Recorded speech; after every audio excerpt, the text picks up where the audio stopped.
The Greystone Manor Enigma. Chapter 1, The Invitation to Greystone.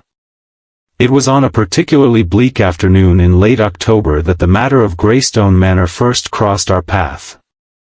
The rain had drummed steadily against the windows of our lodgings in Whitehaven Mansion since morning, and the lamps had been lit hours before their time. I had settled into my armchair with the day's newspapers spread across my lap, resigned to a grey and uneventful evening. Allan Pinkerton, however, had other ideas. He rose from his desk, where he had been polishing his spectacles, and announced, "Hastings, we shall take our tea at the Ritz today." I lowered the paper and blinked at him in surprise. "At the Ritz? We have perfectly good tea here. Miss Lemon has just brought up a fresh pot." Pinkerton buttoned his waistcoat with deliberate care, a faint smile playing about his lips. "My dear fellow, tea is only an excuse. What I seek is people. Observation of character, the shifting tides of human nature. It is in such places that one learns more than in any number of police reports." I should have known better than to object. Within the hour we found ourselves seated in the palm court of the Ritz. The room glowed with the muted radiance of chandeliers, mirrored panels reflected the warm light, and the gentle clink of silver spoons blended with the subdued murmur of conversation. Men in tailored suits leaned toward ladies in elegant hats, and the air was heavy with the perfume of roses. It was there that we encountered Lady Margaret Fenwick. She must have been in her 60s, though she carried herself with such composure that age seemed to bow before her rather than weigh her down. Her silver hair, arranged with meticulous care, framed a face lined not only by years but also by resolution. She wore black silk, and though the attire spoke of mourning, there was nothing feeble in her bearing. She carried herself like a woman accustomed to command, yet her fingers, restless upon a string of pearls at her throat, betrayed unease. Pinkerton noticed her before I did. His eyes, sharp and penetrating, rested on her with the calm scrutiny of a man who misses little. "Observe, Hastings," he said quietly. "The lady in the corner has been watching us these 10 minutes. She debates with herself. Soon, she will decide." As though summoned by his words, Lady Margaret rose. Crossing the room with deliberate steps, she approached our table, her expression that of one who steels herself for an unwelcome necessity. "I beg your pardon," she said, her voice cultured, carrying the faint tremor of anxiety. "Are you not Mr. Allan Pinkerton, the detective?" Pinkerton inclined his head gravely and rose. "At your service, madam. May I present my associate, Captain Hastings?" She acknowledged me with a graceful nod. "Lady Margaret Fenwick. Might I intrude upon a few minutes of your time? I find myself in a peculiar situation." We invited her to join us. When tea had been ordered and she had taken a tentative sip, she began her tale. Her words came slowly at first, as though she weighed each one, but soon the story spilled forth. "My husband passed away 3 months ago. With his death, I became sole mistress of Greystone Manor, our ancestral estate in Yorkshire. For 2 decades the house has stood shuttered, closed since the years of the war when maintaining such a property proved impossible. Yet now I intend to reopen it, at least partially." Pinkerton regarded her steadily. "You wish to restore the place, perhaps?" Her eyes darkened, and a shadow seemed to fall across her features. "Restoration, yes, but there is more. Greystone holds certain family relics, long hidden from public sight. Chief among them is a portrait painted in 1743. It has not been displayed in over a century." Her hand trembled slightly as she replaced her cup upon the saucer. "I intend to unveil this portrait during a small family gathering. Not a grand affair, merely a few relatives and close associates. Yet, she hesitated, her fingers tightening upon the pearls. There are superstitions. The portrait is said to be cursed. Whenever it has been shown, tragedy has followed. A convenient tale for those who profit from fear, Pinkerton observed calmly. Still, such legends often conceal useful truths. You wish us to attend, then? I do, she admitted quickly. I want impartial observers, men of discretion. Old wounds lie deep in my family, and I hope this unveiling may bring them into the light. Yet I confess, Mr. Pinkerton, I dread what may be stirred. Her words, spoken with genuine strain, hung in the air. The storm outside beat against the windows like an echo of her unease. Pinkerton studied her a moment longer, his expression unreadable, before inclining his head. Very well, Lady Fenwick. We shall accept your invitation. Relief softened her features, though the lines of worry did not wholly vanish. Thank you. The gathering is set for next weekend. My housekeeper, Mrs. Dracott, has prepared the east wing for guests. It will mean much to me to have men such as yourselves present. When she departed, leaving a formal envelope in Pinkerton's hand, I could not help remarking, a curious request, don't you think? Neutral witnesses for a family reunion? Pinkerton tapped the folded invitation lightly against his palm. Curious indeed. A cursed portrait, a house unopened for 20 years, and a lady who speaks of healing yet trembles at shadows. Yes, Hastings, Greystone promises intrigue. As we left the Ritz, the wind had risen, flinging autumn leaves across the pavement. The sky hung low and heavy, as though the coming days held storms beyond mere weather. Chapter 2, Gathering Shadows. The journey north to Yorkshire proved as solemn as Lady Margaret had warned. Our train cut steadily through the countryside, leaving London's smoke-laden sprawl behind and entering a land that seemed older, more brooding. The fields were marked by stone walls blackened with age, the hills wore cloaks of russet and gold, and here and there lonely sheep grazed beneath skies pressed low with rolling clouds. Pinkerton, seated opposite me, said little during the journey. He seldom wasted words when thought sufficed, and I could see by the measured tapping of his fingers upon his notebook that his mind was already engaged. From time to time, he lifted his gaze to the shifting scenery. Note the country, Hastings, he remarked once. Wildness such as this has a way of breeding superstition. It fosters tales that endure long after reason should have dismissed them. I could not disagree. The very air seemed steeped in melancholy. As the train slowed into smaller stations, weathered figures in caps and shawls stood silent upon the platforms, their expressions guarded. When I inquired of one porter about our destination, he crossed himself almost furtively and muttered, "Greystone's been shut too long, sir. Best left that way." Pinkerton's eyes gleamed at the remark, though he offered no reply. At last we descended at a modest country station, where a motorcar waited to carry us the final miles. The driver, a taciturn fellow with stooped shoulders, kept his eyes fixed firmly upon the road and volunteered nothing. Yet when the manor first came into sight, even he slowed the engine as though daunted. Greystone Manor rose from the valley floor like some relic of a sterner age. Its walls of grey stone seemed to drink in what little light remained, and ivy coiled thick across its surfaces as if nature sought to reclaim the building. Two towers flanked the central block, their windows dark as blind eyes. The circular drive showed signs of clearing, but weeds still clutched at the gravel, and scaffolding clung to one wing where repairmen had lately worked. A gust of wind sent dead leaves skittering across the forecourt, and the sound of crows echoed from the trees. An edifice with history, Pinkerton observed softly. And secrets. Lady Margaret herself stood at the doorway to greet us. Though the journey from London had wearied me, she appeared reinvigorated by the role of hostess.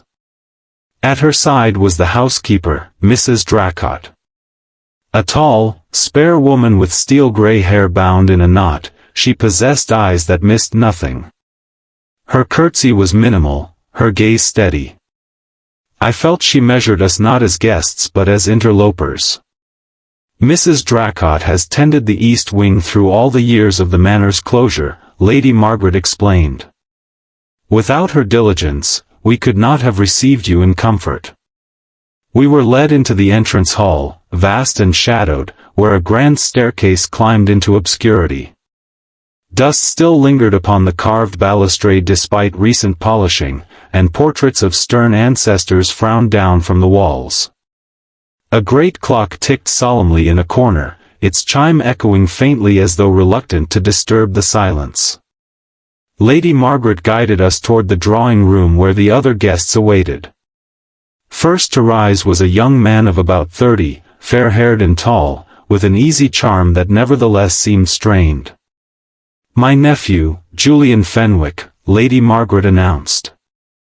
Julian's handshake was firm, his smile courteous, yet I could not ignore a tension about the eyes, a flicker of unease that belied his genial manner. He spoke of his recent service in India, but there was a brittleness to his tone, as though he carried memories better left unspoken.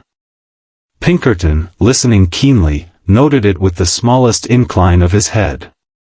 Our next introduction was to Cornelius Blackwood, a man of middle years whose sleek appearance proclaimed worldly success.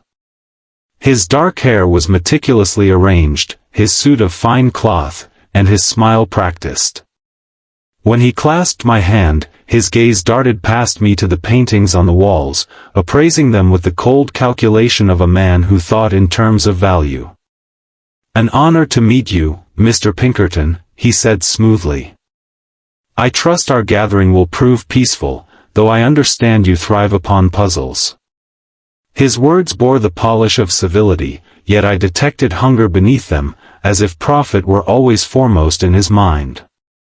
The last of the party was Eleanor Ashford, a young woman of perhaps 25. She was no beauty in the conventional sense, but her eyes were dark and alive with intelligence. Her dress was plain, yet worn with an air of purpose rather than carelessness. Lady Margaret explained that Miss Ashford was a genealogist researching the Fenwick family's history. Eleanor's enthusiasm was unmistakable.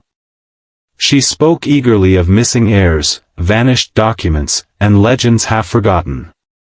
Her words tumbled out with such animation that the room seemed brighter for her presence, though she fell noticeably silent whenever the portrait itself was mentioned. Tea was served, and while Mrs. Dracott moved about with silent efficiency, I studied our little assembly. On the surface all was cordial, yet beneath lay strains impossible to ignore.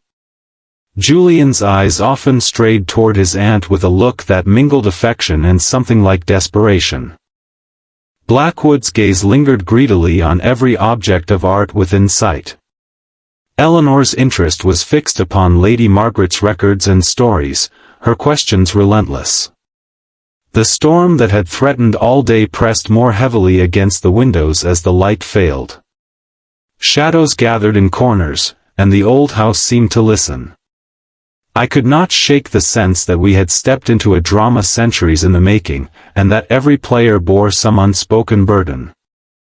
That night, in the chamber prepared for me, I stood at the window watching the wind whip through the trees. The towers of Greystone loomed dark against the sky, and the cawing of crows carried across the valley. From somewhere deep within the house came the faint creak of a door upon its hinges, though the corridor outside lay empty when I looked. Sleep did not come easily. When at last I drifted off, my dreams were filled with stern portraits whose painted eyes followed me, and with the echo of Lady Margaret's words at the Ritz, "Old wounds, healing of old wounds." I awoke with the uneasy certainty that those wounds had not healed at all, but rather festered in silence, waiting only for us to uncover them. Chapter 3, The Portrait's Dark History. Morning came to Greystone under a sky the color of lead. Rain had fallen through the night, and the stone terraces outside the dining room windows glistened with damp. The air within the manor seemed heavy with moisture, as if the very walls absorbed the weather.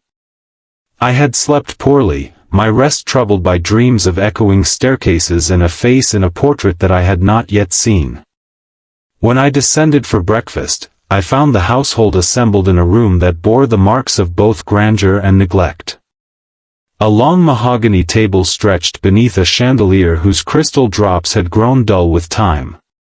Fresh polish could not disguise water stains upon the ceiling, and though the fire blazed valiantly, the chill of the place crept around one's ankles. Julian Fenwick was already seated, pale and restless, his fork moving idly through eggs he had no intention of eating. His fair hair was damp from an early walk, and there was a haunted look in his eyes. Across from him sat Cornelius Blackwood, perfectly groomed as ever, his attention buried in the morning paper. Eleanor Ashford arrived a few minutes later with a bundle of notes tucked under her arm, her expression alight with expectation. Lady Margaret followed last of all, composed yet weary, as if the weight of the house itself pressed upon her shoulders. Mrs. Dracott moved silently around the table, replenishing cups and adjusting plates. She performed her duties with precision, but I caught a flicker of disapproval in her glance whenever the portrait was mentioned, as though she carried knowledge she dared not voice. Conversation began innocently enough, yet it soon turned toward the subject that lay unspoken in all our minds. Eleanor, with scholarly eagerness, asked Lady Margaret about certain family documents dating to the 18th century. "If you would be so kind, my lady," she said, "I am especially interested in the records surrounding the year 1743. It was, after all, the year the portrait was painted." Lady Margaret's hand trembled slightly as she set down her coffee cup. "Yes. Those papers exist. Some are unpleasant reading." "All history is unpleasant," Eleanor replied earnestly, "yet that is precisely why it deserves attention. The truth, however painful, has value." Julian glanced up, his expression tightening. "What truth, Miss Ashford? You speak as though the portrait is more than a family relic."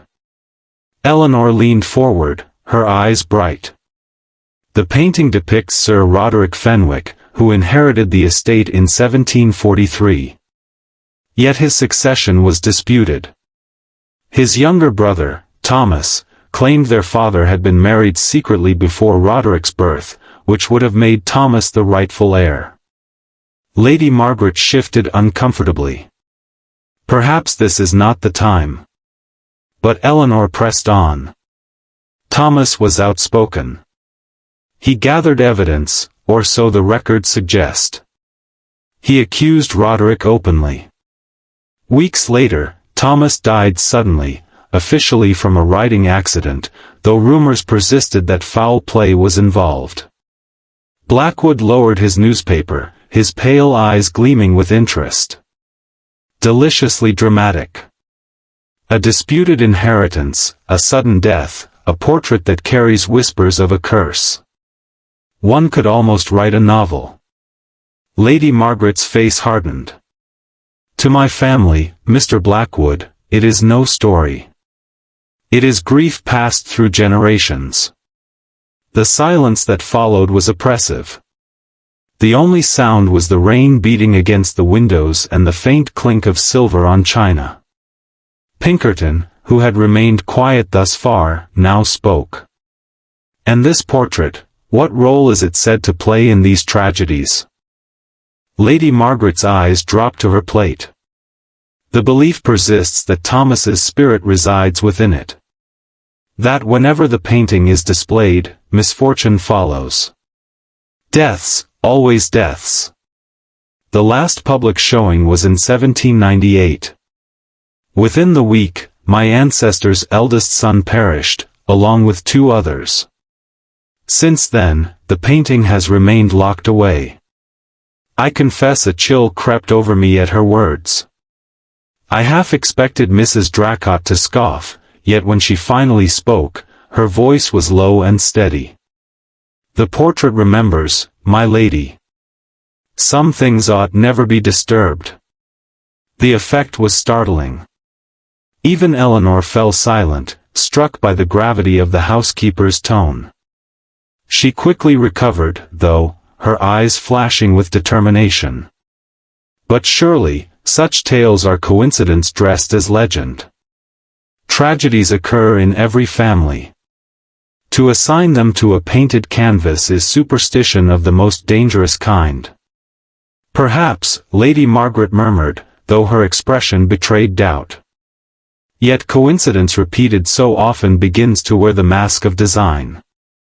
Julian's cup rattled against its saucer as he spoke suddenly. "Aunt, must we proceed? If you fear danger." Lady Margaret's voice steadied. "I do not fear.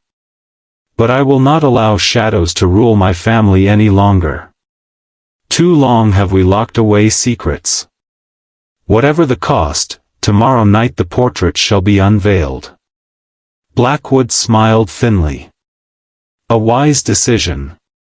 Family heirlooms must not be hidden forever. From a collector's perspective, I can assure you its value." Her sharp glance silenced him. It was not value she sought, but reckoning. The rest of the meal passed in uneasy quiet. Eleanor soon excused herself to explore the family records further, while Julian wandered outside again, his mood dark.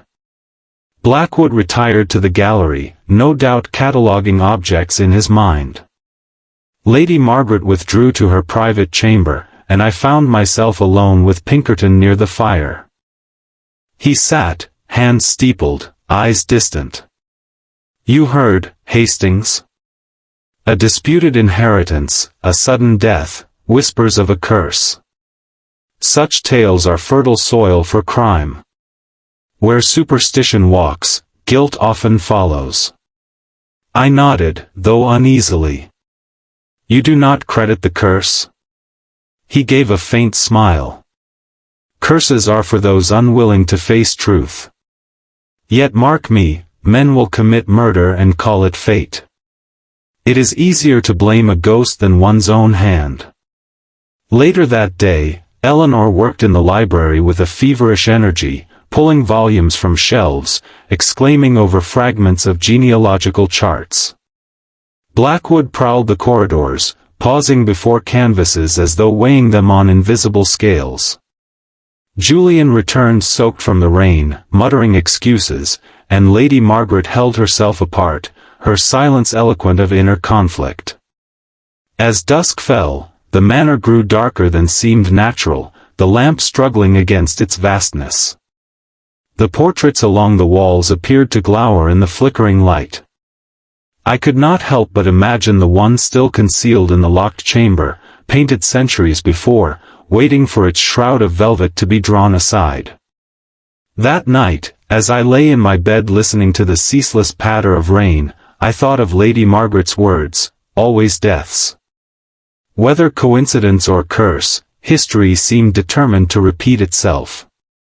And for the first time since entering Greystone, I wished earnestly that we had refused her invitation. Chapter 4, The Unveiling.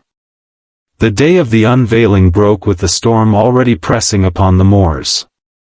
From dawn, the sky had hung low and black, and by afternoon the wind had risen to a howl that shook the trees lining the valley. Rain lashed the windows of Greystone with a fury that seemed almost personal, and in the great halls of the manor the sound was magnified into a ceaseless roar. I could not escape the feeling that the house itself was bracing for some long-expected reckoning. Preparations for the evening were underway throughout the day. Mrs. Dracott, composed as always, directed the maids with an authority born of 50 years' service. Candles were arranged in the grand hall, dozens of them, their flames to be the only illumination besides the fire. A heavy curtain of crimson velvet had been drawn across the portrait, concealing the painting that had slept unseen for more than a century. Beneath it, logs snapped and flared in the vast stone hearth, throwing shadows that danced across the ceiling beams. By 8 o'clock we were gathered, the storm battering the windows so violently that each crash of thunder rattled the very glass. Lady Margaret entered in black silk, her pearls gleaming pale against her throat. Her face was set with grim resolve. Julian followed, looking drawn and nervous, though he forced a smile as he accepted a glass of sherry. Eleanor Ashford had transformed herself into unexpected elegance, her dark eyes alight with anticipation, while Cornelius Blackwood prowled the edges of the hall in evening dress, his gaze flicking incessantly to the concealed canvas. Pinkerton stood near the fireplace, hands clasped behind his back, his expression unreadable. He studied each member of the assembly with that quiet, relentless scrutiny of his, as if even before the curtain was drawn he expected the evening to yield more than an old portrait. Lady Margaret raised her hand for attention. Her voice, though not loud, carried clearly over the storm. My friends, you know why we are here tonight. Greystone has long borne the weight of shadows. A painting, locked away, has grown to be a symbol of secrecy and fear. My family has spoken of curses, of deaths linked to a canvas. I do not accept that ghosts should hold dominion over the living. Tonight, the truth shall see the light. Her words were punctuated by a crash of thunder so violent it seemed to shake the beams above our heads. The flames in the hearth leapt, the candlelight guttered, and for an instant the hall was plunged into near darkness. Eleanor leaned forward, breathless with fascination, while Julian shifted uneasily in his chair. Blackwood muttered something under his breath that sounded suspiciously like a prayer. Mrs. Dracott, standing stiff-backed near the doors, spoke suddenly. My lady, some things are better left in peace. The dead remember their grievances. Lady Margaret's jaw tightened. The dead will rest only when justice is done to their memory. Tonight we bring truth into the open. She crossed to the cord that held the velvet curtain. The moment was charged with such tension that I felt the hair rise on the back of my neck. Her hand closed upon the cord, and with a steady pull the curtain fell. The portrait revealed was no ordinary likeness. Sir Roderick Fenwick gazed down upon us with a presence so commanding that one could almost mistake it for a living man. His dark eyes seemed to burn with arrogance, his lips curved in a faint sneer of triumph. He wore embroidered finery that glimmered even in the uncertain candlelight, and the brushwork was of such mastery that I felt the figure might step down from the frame at any moment. Eleanor gave a low gasp of awe. Blackwood whispered, magnificent, with the hunger of a man appraising treasure. Julian, however, paled visibly, his hands trembling as he gripped his chair. Lady Margaret lifted her chin. There he stands, my ancestor. The man who took by pride what his brother claimed by right. Let the family see him again and judge whether secrecy has healed or only festered. At that instant the storm struck with renewed violence. A blast of wind shook the manor, the thunder cracked like cannon fire, and every candle in the hall went out. Darkness swallowed us whole. In the confusion that followed I heard the scrape of chairs, the rush of footsteps, the rustle of fabric. A cry rang out, a woman's voice, sharp with fear. I stumbled forward, arms outstretched, calling for calm, but the blackness disoriented me. Someone collided with my shoulder, sending me reeling against the table. Stay calm, everyone. Julian's voice shouted from somewhere to my left. Mrs. Dracott's answer came from the doorway, strained but firm. The storm's cut the wires. I'll fetch candles from the kitchen. The minutes that followed felt endless. The storm roared, the house groaned, and all around me figures moved in the dark. I heard Eleanor whisper something that might have been a prayer, and Blackwood curse as he stumbled into furniture. Pinkerton's voice came once, steady as stone, "Hold fast, Hastings." At last light returned, flickering from the candles Mrs. Dracott bore. One by one she lit those upon the mantel, then the candelabras around the room, until the hall glowed once more. It was then we saw that Lady Margaret was no longer among us. Julian's face drained of all color. "Where is my aunt?" His voice cracked with rising panic. Eleanor's trembling hand pointed toward the staircase. There. At the foot of the grand stone steps lay Lady Margaret Fenwick, her body crumpled, her neck twisted at an unnatural angle. She looked as fragile as porcelain shattered by a careless hand. We rushed to her side, though I knew before Pinkerton knelt that she was gone. The storm's roar faded from my awareness, replaced by the dreadful hush of realization. Lady Margaret had joined the long list of those who had fallen beneath the shadow of the portrait. Yet even in that moment of shock, Pinkerton's mind remained relentless. He rose from her side and moved to the painting. His eyes fixed upon the gilded frame, and he called us close with a voice sharpened by discovery. "Look," he said, pointing. "The dust is marked. Fresh fingerprints. This portrait has been touched tonight." I stared, scarcely believing. Upon the thick layer of grime, undisturbed for decades, the marks of human hands stood out stark in the candlelight, clear, undeniable. The implication struck us all at once. Someone had used the frame during the darkness. Someone had touched what no hand should have touched. As the thunder rolled again, I looked at the painted face of Sir Roderick Fenwick. In the wavering light, his sneer seemed to deepen into grim satisfaction, as though the curse had claimed yet another life. Chapter 5, Motives in the Shadows. Dawn crept reluctantly across the valley, gray and subdued after the violence of the storm. A fine drizzle lingered, pattering against the tall windows like a melancholy refrain. Within Greystone, silence reigned, broken only by the muffled tread of servants or the distant creak of ancient timbers adjusting after a restless night.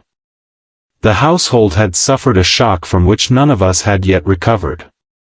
Lady Margaret lay dead, and though the official word was accident, none could truly believe it. The local constabulary had been summoned shortly after midnight. Inspector Morrison arrived, a broad-shouldered Yorkshireman with clear grey eyes and a manner that spoke of patience rather than bluster. He listened carefully to each account, studied the scene with professional precision, and finally ordered Lady Margaret's body removed with as much dignity as the circumstances allowed. Before departing he declared that he would return in the morning to conduct formal interviews. Now, with the daylight bleak through the rain-smeared panes, he kept his promise. Morrison seated himself in the drawing-room, notebook in hand, and began to question us in turn. Pinkerton and I were permitted to observe, though Morrison made it clear that the investigation remained his command. Pinkerton accepted this without protest, content for the moment to listen, his keen eyes missing nothing. Julian was first. He looked haggard, his face lined by sleeplessness, and his hands shook as he attempted to light a cigarette. Morrison's questions were simple, direct. Had his aunt shown signs of frailty? Did she often walk the stairs unaided in the dark? Julian's response came quickly, almost too quickly. My aunt knew this house better than anyone. She never stumbled. She was careful, cautious. To suggest she lost her footing, it doesn't ring true. Grief may color memory, Morrison observed evenly. Storm, blackout, confusion, accidents happen in such circumstances. Julian's gaze faltered for a moment. He crushed his cigarette into the tray without ever having smoked it. Perhaps. But not with her. His tone suggested conviction bordering on desperation. When pressed about his own whereabouts in the darkness, Julian hesitated, then admitted he had tried to move toward the staircase. I called for calm. But I could see nothing. You must understand, none of us could. His eyes darted toward Pinkerton, who gave no sign of judgment, only scribbled a note in his small book. Next came Cornelius Blackwood. In contrast to Julian's agitation, the art dealer appeared composed, almost polished, as though death were an inconvenience rather than a tragedy. He seated himself with leisurely ease, smoothed his cuffs, and offered Morrison a smile. A dreadful business, he said smoothly. Lady Margaret was a woman of distinction. A loss to culture, quite apart from personal sorrow. Morrison's expression did not soften. You advised Lady Margaret regarding her collection, I believe. Indeed, Blackwood replied, his eyes gleaming faintly. The Fenwick holdings include pieces of remarkable merit.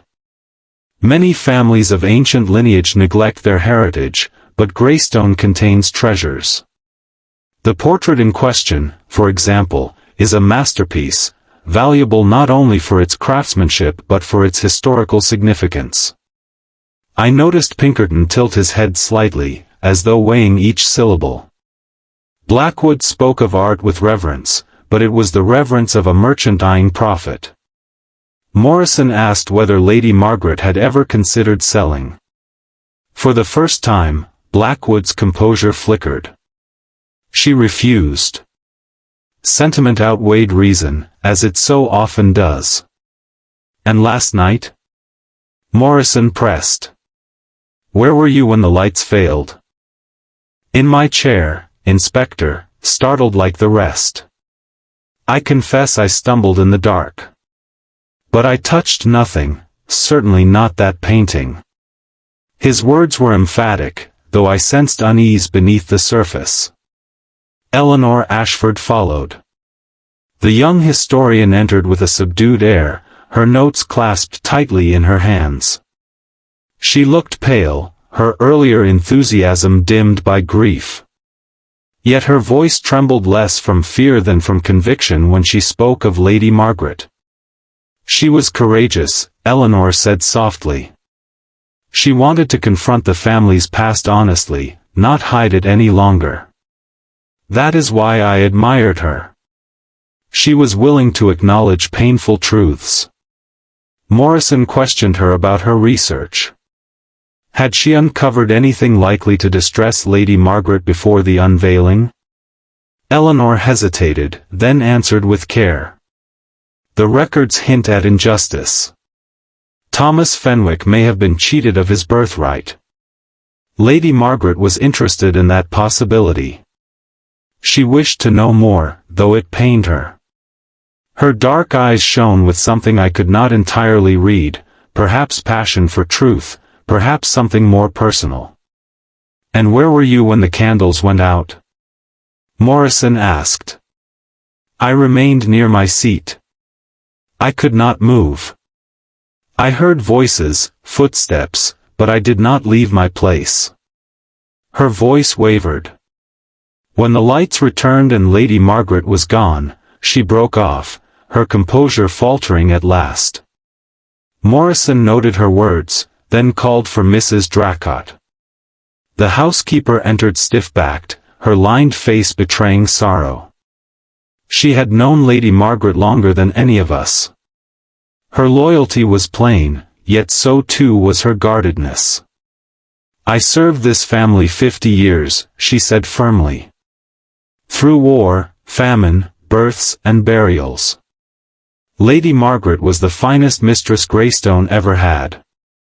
Morrison regarded her with measured calm. You spoke last night against unveiling the portrait. Why? Mrs. Dracott's eyes hardened. Because the Fenwicks have suffered enough. Every time that canvas is shown, death follows. I've seen the pattern written in this house's history. Some say superstition, I say memory. The walls remember. The dead remember. Pinkerton leaned forward slightly. And you, Mrs. Dracott, where were you when the hall went dark? She met his gaze unflinchingly. Fetching candles, sir. I knew where they were kept. None else did. When I returned, it was already too late. Her voice held no tremor, yet I sensed she carried secrets unspoken. By the time the interviews ended, the rain had ceased, though clouds still pressed low over the valley. The household gathered again for a subdued luncheon. Conversation was sparse, every glance seemed weighted with suspicion. Julian stared at his plate, pushing food about with distracted hands. Blackwood ate heartily, though his eyes flicked toward the door whenever footsteps passed. Eleanor sat with her notes untouched before her, lost in thought. Mrs. Dracott presided with grim efficiency, as though duty alone kept her upright. Pinkerton said little.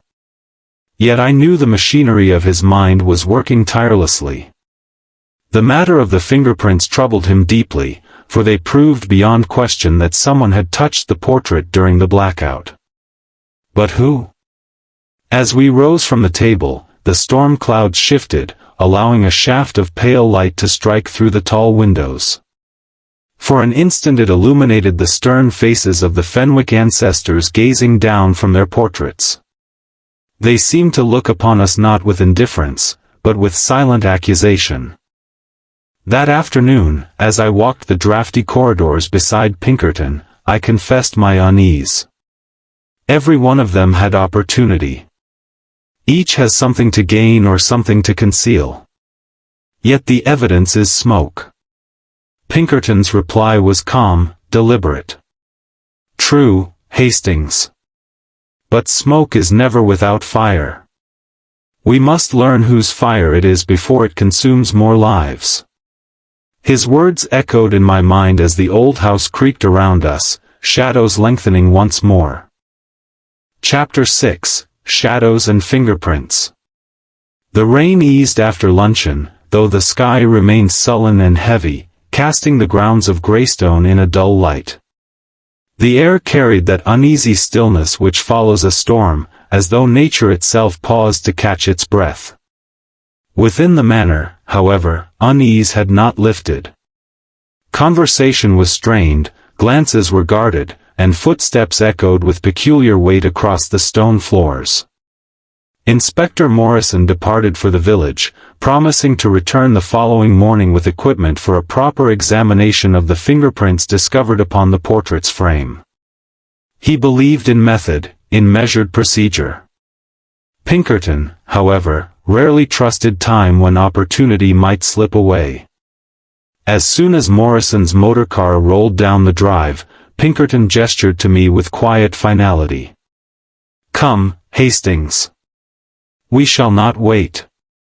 The truth is not patient, and neither should we be. We made our way to the grand hall. In daylight, the chamber appeared less theatrical than it had by candlelight, yet the portrait of Sir Roderick Fenwick retained its sinister presence. His eyes, dark and arrogant, seemed to follow our every step. The painted sneer appeared almost alive, mocking our scrutiny. Pinkerton approached the gilded frame with the slow precision of a surgeon. From his pocket he produced a magnifying lens and leaned close, his sharp eyes narrowing. I stood beside him, yet to me the dust showed only vague smudges. Observe, Hastings, he murmured. The marks are deliberate. See how the fingers press here, the thumb opposite. Not the brushing of chance, but a grip, firm and purposeful. A chill prickled my skin. You believe someone steadied themselves here? More than that. They braced, leveraged. Imagine a hand gripping the frame, the body leaning outward, weight thrown forward. At that instant, Lady Margaret stood upon the staircase. A push delivered with precision, unseen in the dark. I swallowed, the image too vivid to dismiss. Then it was murder. Pinkerton's lips tightened. Indeed. The superstition of a curse is a cloak for human crime. Someone within these walls seized the opportunity when confusion reigned. Our conversation was interrupted by the arrival of Eleanor Ashford. She appeared in the doorway carrying a stack of bound volumes, her face flushed with exertion and excitement. "I hope you will forgive my intrusion," she said breathlessly.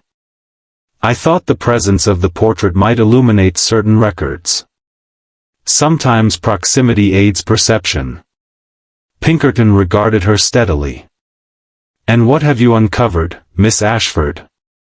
Her dark eyes shone. "Something remarkable. Among the estate ledgers I found a letter, hidden within the binding of an old account book. It was sewn into the cover, as if someone wished to preserve it secretly." She held out a yellowed page, brittle with age. With reverence she began to read aloud. "My dear brother, I write this knowing it may be my last communication in this world. The evidence I hold proves beyond doubt that father's true marriage was to Margaret O'Leigh, and that I, Thomas Fenwick, am his rightful heir. You persist in clinging to your false claim, yet know this, if harm befalls me, copies of these documents will surface. Justice will not be silenced." The letter ended abruptly, the ink blotted as if written in haste. An electric silence followed. I felt the weight of centuries press upon the hull. "Most illuminating," Pinkerton said at last, his voice calm though his eyes burned with thought. "And this you discovered where?" "In a ledger from the year 1743. The stitching had been deliberately concealed.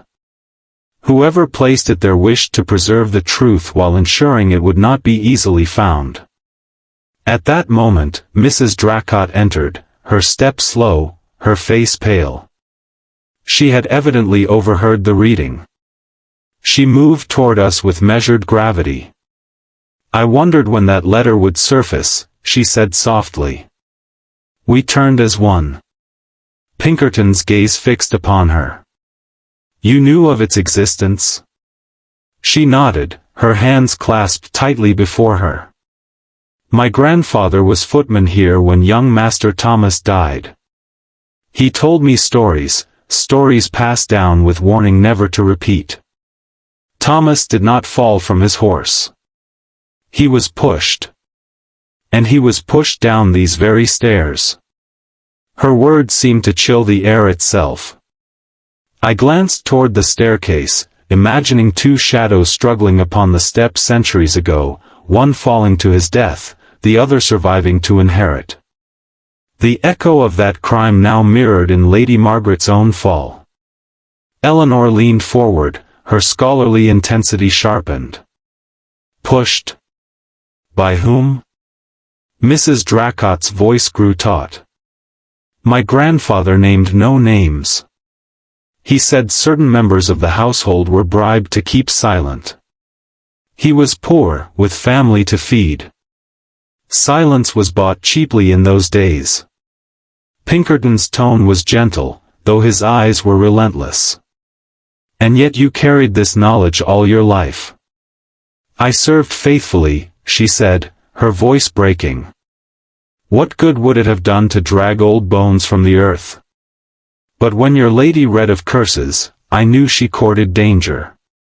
The past does not forget." Before more could be said, hurried footsteps echoed through the hall. Julian appeared, his face flushed, his hair disordered as though he had been pacing in agitation. His eyes fell upon the document spread across Eleanor's table.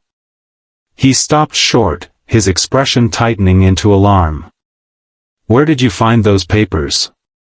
His voice rang with accusation. "In the records," Eleanor replied, startled. "They are of immense historical significance." "Lies!" Julian cut her off, his composure shattering. Forgeries meant to discredit my family. Thomas was no rightful heir. Roderick inherited lawfully, honorably. These scraps are nothing but poison. His fists clenched, his voice rose. The transformation in him was startling. Gone was the courteous nephew, before us stood a man raw with desperation. Mrs. Dracot's face hardened as she took a step back. "So it is true, then," she said quietly. "The sins of the fathers live on in the children." Julian's eyes blazed. "You know nothing, woman. Nothing of loyalty or honor." Pinkerton raised his hand, his calm authority cutting through the tension. "Enough. Fury will not erase truth.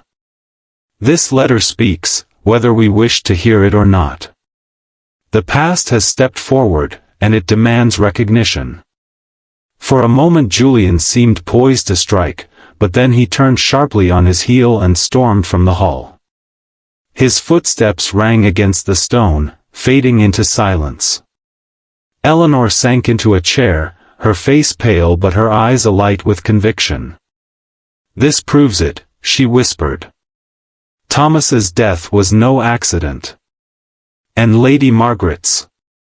"Lady Margaret's death," Pinkerton interjected gravely, "was the deliberate echo of that first crime.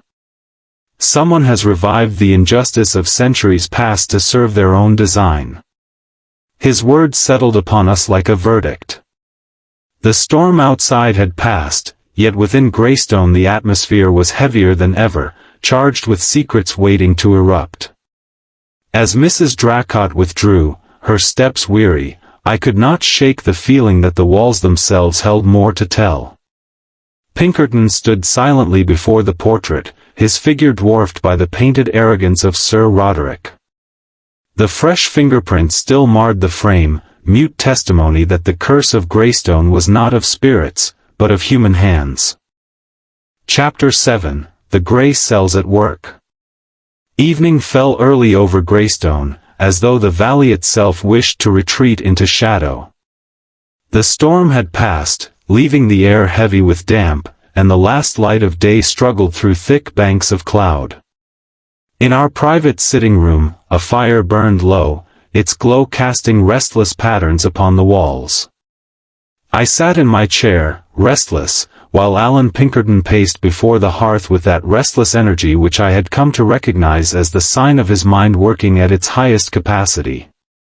The revelations of the afternoon, the hidden letter, Mrs. Dracot's confession, Julian's outburst, had unsettled the entire household. The silence at dinner had been oppressive, broken only by the clatter of cutlery and the occasional gust of wind against the windows. Each guest carried themselves as though weighed down by suspicion. Eleanor had spoken little, though her eyes gleamed with some private intensity. Julian had retired early, his face pale with strain. Blackwood maintained an air of composure, but his constant glances toward the portrait betrayed his unease. Mrs. Dracot moved with her usual efficiency, but I could see the heaviness in her eyes, the burden of secrets too long carried. Pinkerton stopped abruptly, turning to face me. "Tell me, Hastings, what do you make of Miss Ashford?" I considered the question carefully. "She strikes me as earnest. Perhaps too eager in her scholarship, but her passion for history seems genuine."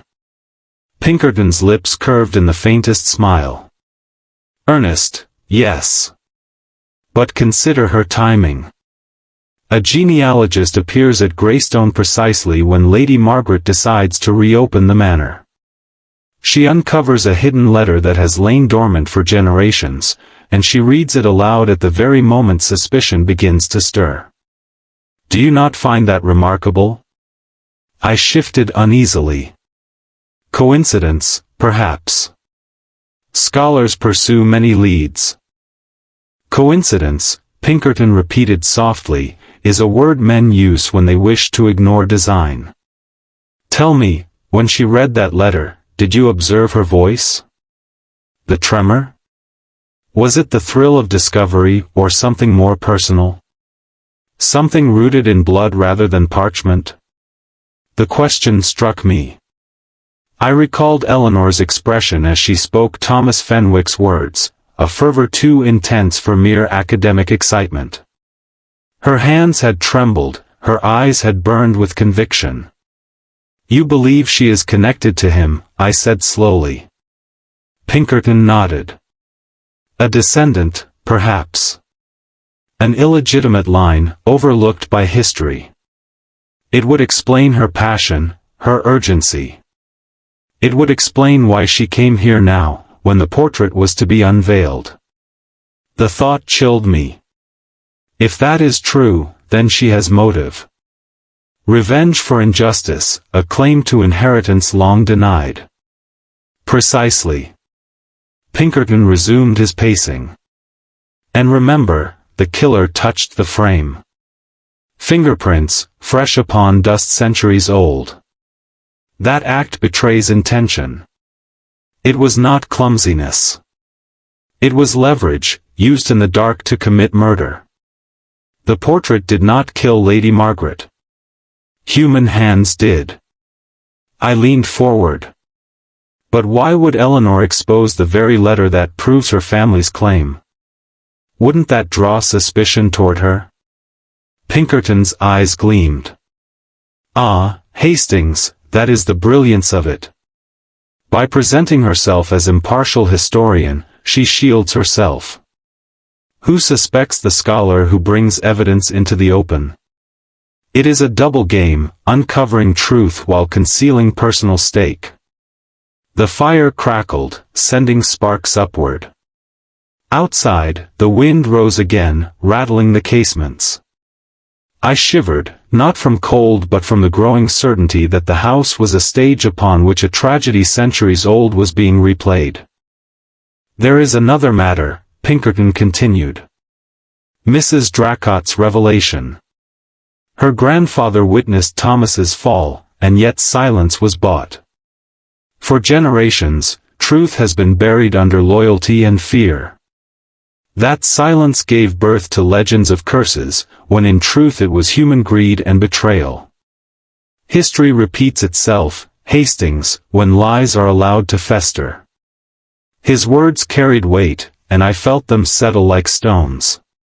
"Then you believe Lady Margaret's death was no accident, no curse, but the deliberate continuation of that first crime?" "Yes. Someone sought to finish what began in 1743. Someone used the chaos of darkness to strike. The fingerprints are the mark of guilt, as clear as any signature." Before I could reply, a soft knock sounded. Mrs. Dracot entered bearing a tray of tea. Her movements were steady, but I noticed the slight tremor in her hands as she set down the cups. "Will there be anything else, gentlemen?" she asked quietly. Pinkerton regarded her with calm intensity.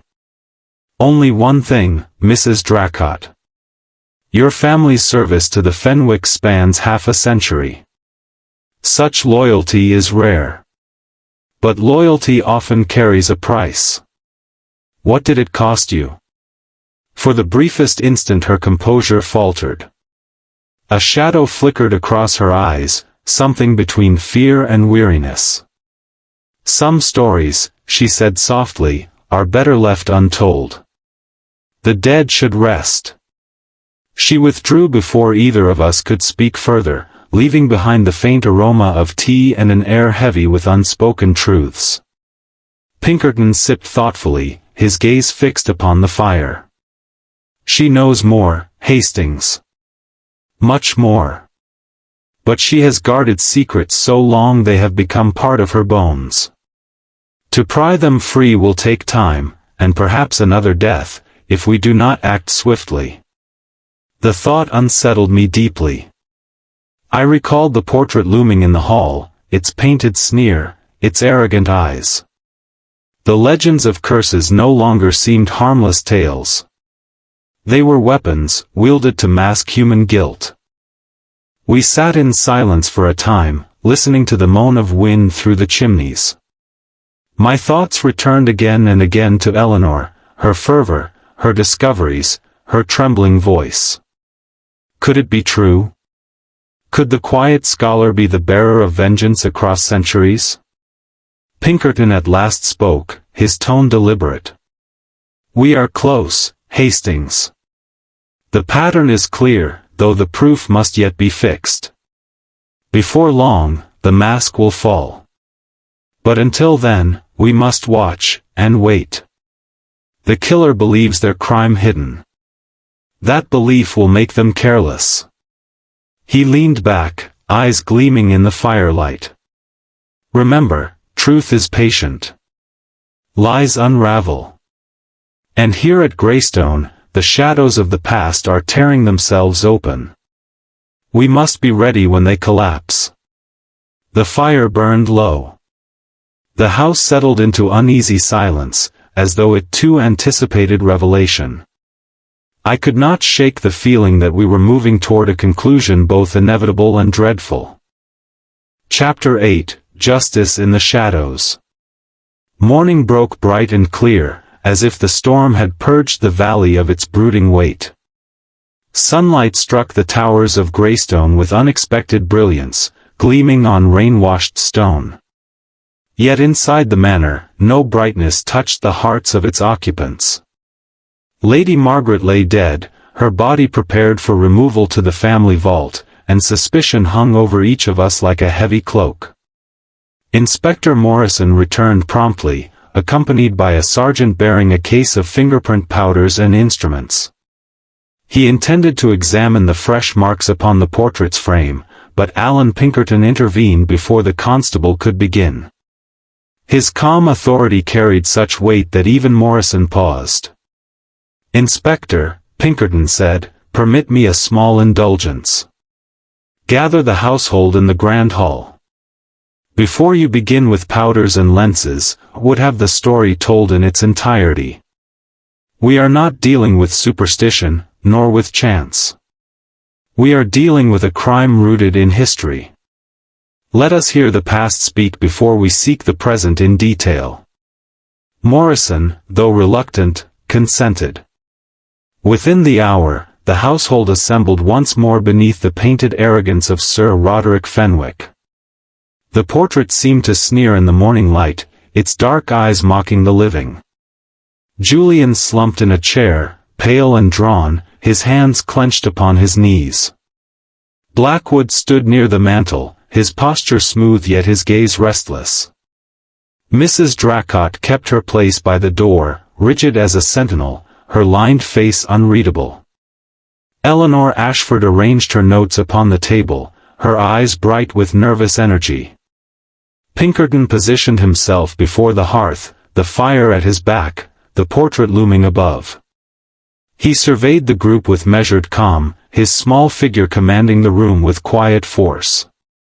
Inspector Morrison and his sergeant stood ready with notebooks, while I, seated slightly apart, felt the air thrum with anticipation. "My friends," Pinkerton began, "Lady Margaret's death was no accident, nor was it the whim of a curse. It was murder, calculated, deliberate, and long prepared. To understand it, we must reach back nearly 2 centuries, to the year 1743, when Thomas Fenwick challenged his brother Roderick's inheritance. His voice carried evenly, each word clear. Thomas claimed legitimacy through their father's secret marriage. He gathered proof, documents, letters, yet before he could act, he fell to his death upon these very stairs. The official word was accident, yet whispers spoke otherwise. Silence was purchased, and truth buried. From that day, the legend of a curse grew, concealing murder beneath superstition." He paused, letting his words settle like stones. "Last week, Lady Margaret sought to reopen Greystone. She intended to unveil the portrait, not for profit, but to confront the shadows of her family's history. Yet in doing so, she provoked the same forces that had silenced Thomas." Blackwood shifted uneasily, though his face retained its polished composure. Julian's eyes flickered with unease. Eleanor leaned forward, her lips pressed tightly. The fingerprints on the portrait frame, Pinkerton continued, were not left by chance.